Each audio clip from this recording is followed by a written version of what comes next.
मंडल के आध्यात्मिक प्रभारी शासन गौरव साध्वी श्री जी कल्पलता जी के चरणों में श्रद्धा सिक्त वंदन।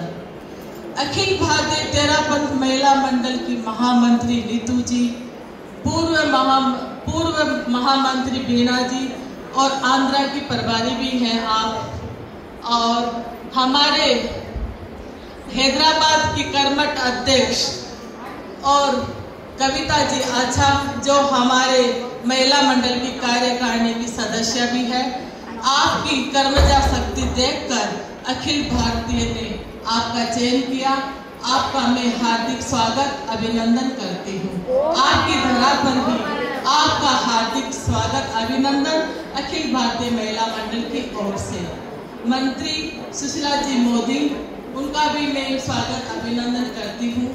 और हमारे सामने सभा, युग परिषद, TPF सभी संस्थाओं के गणमान्य जन पधारे हैं, उनका भी मैं अखिल भारतीय महिला मंडल की ओर से स्वागत अभिनंदन करती हूँ।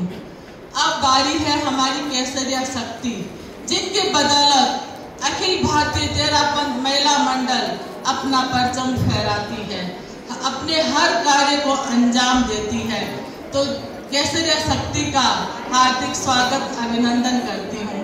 आप लोगों का जितना भी स्वागत अभिनंदन करूँ उतना ही कम है, क्योंकि आज अखिल भारतीय महिला मंडल 50 वर्षों में जहाँ तक पहुँचा है वो सब आपकी देन है। तो एक बार आप अपने लिए ओम हरम जरूर कीजिए। अब बारी आती है मेरी कन्या मंडल की कन्याओं की, जो हमारा फ्यूचर है, उनका भी मैं तहे दिल से स्वागत अभिनंदन करती हूँ। हमारे बीच जो कमेटी में पूर्व में रह चुके हैं अंजू जी वेद, प्रभा जी दुग्गड़, नमिता जी सिंगी जो पधारे भी हैं, क्योंकि हमारे एक हमेशा जीवित रहती है। तो आप सबका मैं हार्दिक स्वागत अभिनंदन करती हूँ।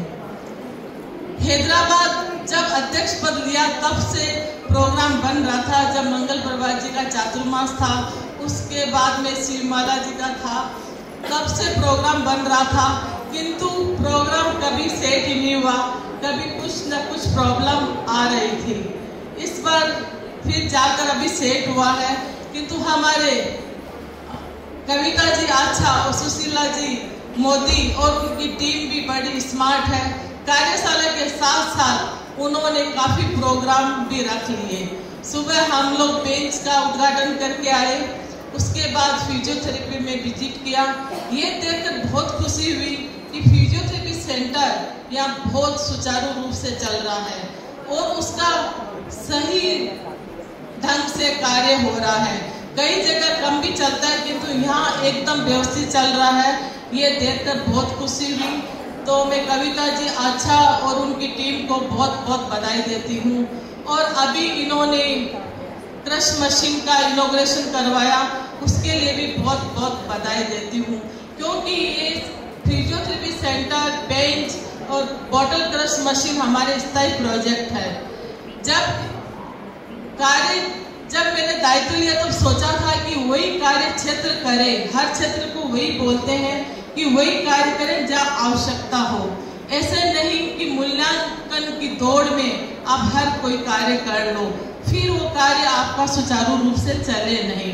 पीछे जो भी अध्यक्ष या उनकी टीम आती है, उनको ये बर्डन लगने लग जाता है कि ये तो काम करके चले गए, अब ये काम नहीं चल रहा है, हम इसका क्या करें। तो मैं मेरी बहनों को, क्षेत्रों को हमेशा यही कहती हूँ, अब वही काम करो जहाँ आपके क्षेत्र में उसकी आवश्यकता है, अपेक्षा है। मूल्यांकन की दौड़ में, होड़ा होड़ी में कोई कार्य न करे।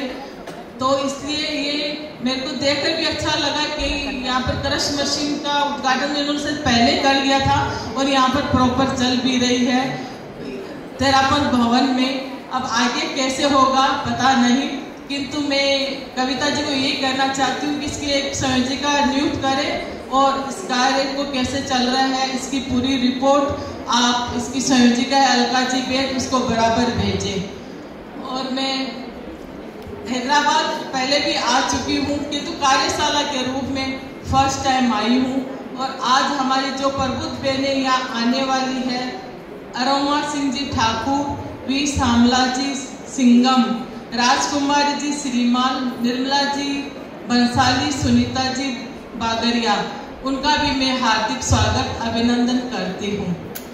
इस बार में इस कार्यशाला को काफी पसंद किया गया क्योंकि ये एक अभी हॉट टॉपिक है, क्योंकि परिवारों में संस्कारों का विघटन भी हो रहा है और महिलाएं हर फील्ड में आगे बढ़ रही है, किंतु हमें ये अपेक्षा भी रहनी चाहिए कि हम घर परिवार को संभालते हुए हर फील्ड में आगे बढ़े। फिर दूसरी साल हमने कार्यशाला स्टार्ट की संरक्षणम, ताकि जो भी कार्य हो चुके हैं पूर्व में उसको आप कैसे सुरक्षित रख सकते हैं, ये हमारे साथी श्री प्रमुखा श्री जी का विजन था और इस कार्यशाला का शुभारंभ किया गया।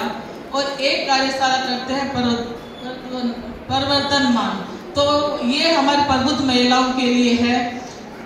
प्रबुद्ध महिलाएं हर कोई भी हो सकती है, ये कोई जरूरी नहीं है कि जिसने ऊंची डिग्री प्रदान कर ली है, प्राप्त कर ली है, वही प्रबुद्ध महिलाएं होती है। जो घर गृहस्थी चलाती है वो भी प्रबुद्ध होती है, किंतु अपने अपने देखने का नजरिया होता है कि आप किसे प्रबुद्ध मानते हैं। तो मैं मेरी बहनों से ये कहना चाहती हूँ, बहनों, महिला और पुरुष, सामान्य और पुरुष प्रबुद्ध आदि की तुलना अक्सर होती रहती है। हम अक्सर मान लेते हैं कि जो महिला पढ़ी लिखी है या जिस महिला ने कोई ऊंची डिग्री प्राप्त कर ली है वह महिला प्रबुद्ध महिला होती है। प्रबुद्धता की मेरी परिभाषा थोड़ी अलग है। हर महिला जिसका अपने समाज, परिवार, देश, विश्व, एजुकेशन या किसी भी विषय पर अपना स्वतंत्र चिंतन रखती है वह महिला प्रबुद्ध होती है। इन क्षेत्रों में बेहतरी करने की क्षमता हर प्रबुद्ध महिला की अलग अलग होती है। अपने बच्चों को संस्कारी बनाने की कोशिश करने वाली हर माँ, अपने परिवार में प्रेम का बहू, बेटी और बहन, अनुशासन और जीवन मूल्य का पाठ पढ़ाने वाली हर दादी और नानी भी उतनी ही प्रबुद्ध होती है जितनी कि एक सफल कैरियर वुमेन, वैज्ञानिक और साहित्यकार होता है। हाँ, उनका कार्य करने का अंदाज अलग हो सकता है। महिला सृजन की देवी है, या दूसरे शब्दों में कहूँ तो महिला में सृजन करने की शक्ति होती है। इसीलिए आज टैगलाइन दी गई है, वुमेन शेपिंग इंडिया फ्यूचर। भविष्य की इबादत वही लिख सकता है जिसमें सृजन की शक्ति हो।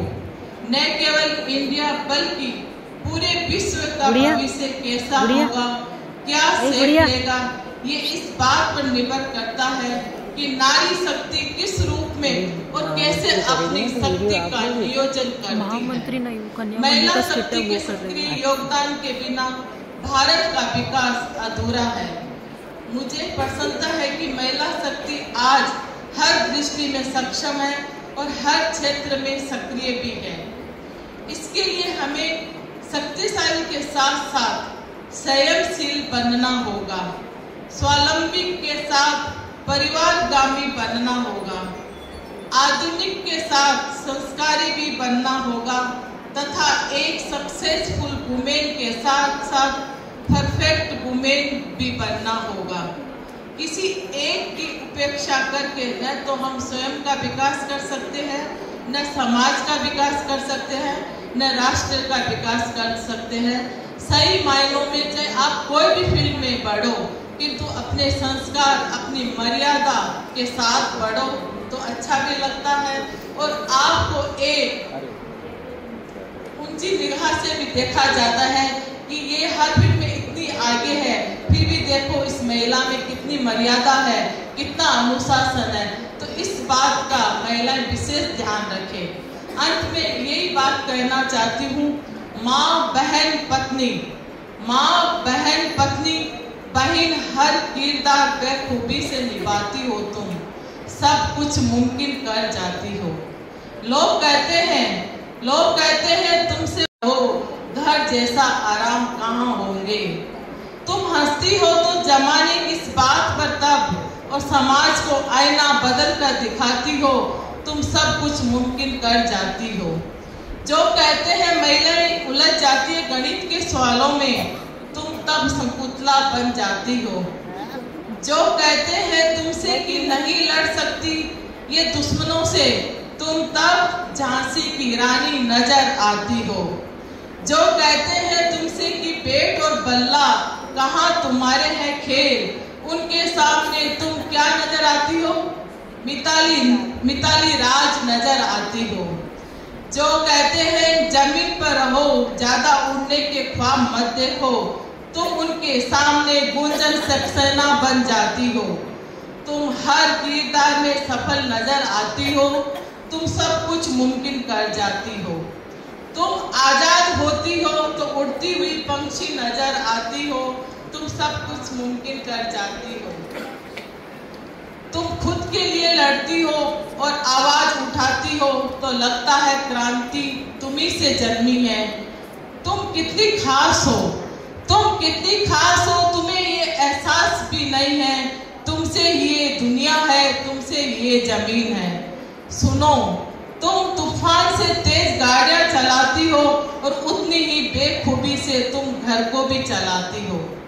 तुम तूफान से तेज गाड़ियां चलाती हो और उतनी ही बेखूबी से तुम घर भी चलाती हो। तुम सब कुछ मुमकिन कर जाती हो, तुम हर किरदार में सफल नजर आती हो। तो मैं मेरी बहनों को यही कहना चाहती हूँ, आप हर किरदार में बढ़े और बढ़ भी रही है, क्योंकि आजकल महिलाओं का ही बोलबाला है। महिलाएं कोई भी फील्ड में पीछे नहीं है, आप कोई सा भी फील्ड उठा के देख लो, किंतु अपनी डोर मर्यादा में रहकर बढ़े, ये मैं मेरी बहनों को कहना चाहती हूँ। और हैदराबाद महिला मंडल को एक बार बहुत बहुत शुभकामनाएं देती हूँ, क्योंकि हैदराबाद महिला मंडल बहुत सक्षम महिला मंडल है, हर कार्य में आगे है। चाहे नारी लोग में कोई भी कार्य देते हैं उसे बहुत अच्छी तरह से संपादित करते हैं। इसी तरह आप सबका बहुत बहुत आभार, बहुत बहुत धन्यवाद ज्ञापित करती हूँ। और यहाँ पर युवती बहनों को भी देखा, आजकल शादी पर उनका जी का यही चिंतन है।